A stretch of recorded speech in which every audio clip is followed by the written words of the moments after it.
When the Westworld first came out, I was really excited, mainly because it was a product of the Nolan family. Jonathan Nolan and Lisa Joy were the creators of the show. The first season was exceptional. The idea of free will was so intricately stitched into the plot.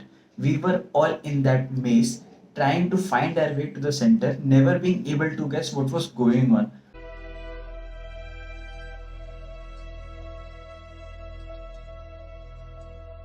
Do these robots have free will, or are they just a part of a bigger predetermined plan and programmed to think that they have free will? The best parts of the season 1 has to be the seamless stitching of the two narratives that are years apart. I really ought to thank you, Dolores. I mean, there are many such reveals that are breathtaking, and this movie is based on an old movie of the same name. Westworld. But I had not seen that movie, so I had no context about what the movie was and the world building around it. Human like robots or hosts were created with some advanced 3D printing technologies and programmed to have character driven lives.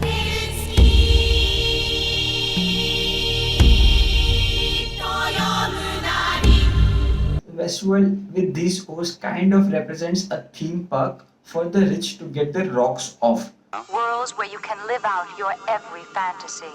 But is it that simple? The way season 1 ended left us wanting for more.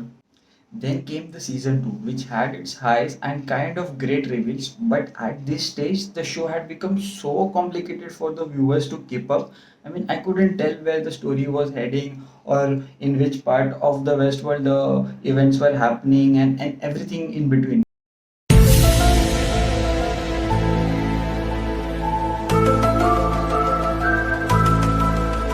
I was pretty convinced that the makers had also lost the plot and where the story was going. But then I watched Lisa Choi's interview to understand what was really going on in season 2. I think the makers understood that no one got the idea behind what the finale was, or Definitely, there's a kind of inquiry into immortality and human nature and how much free will we have, which felt like a sort of logical extension of what we were setting up first season. First season, we were looking at the host's agency and how they were trapped in loops of behavior. And second season, there's a sort of paradigm shift where now, quite literally, it's the humans who are being experimented on, the humans who are in their own little fishbowl being observed and studied. it was very complicated. They had to acknowledge that. Then came the season 3, utterly cringe and out of place.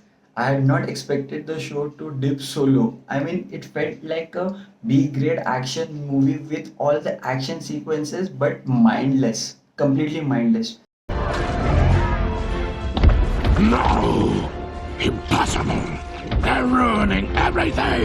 There was no character development or defined motives behind any actions that the characters were taking. I mean, it felt like someone had written something on the paper and it was executed for the sake of it, or the creators were feeling the heat of the timeline, or they were trying to overcompensate for the complexities in the season 2. Honestly, I wasn't too excited for season 4. The previous season had gone into the cringe zone so much that it was hard to come back. I mean, I was reminded of The Flash 5 years ago in season 3, how I made up my mind that I will not be watching any more of this crap.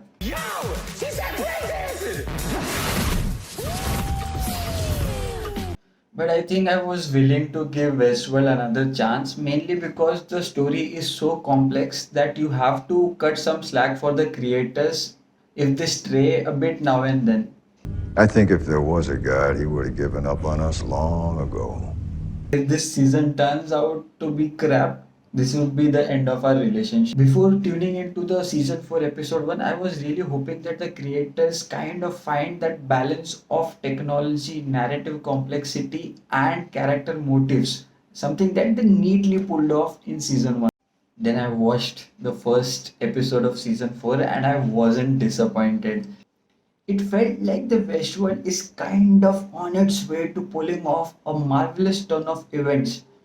At least a part of me wants to believe that looking at the depth of the first episode. It was trippy but intriguing. The emotional quotient that was previously missing in the season 3 and somewhat in season 2 has found its way back. Pain? They're lost. It's all I have left of them.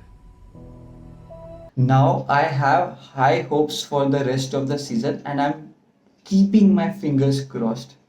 Please, Lisa Joy, Jonathan Nolan, deliver this time.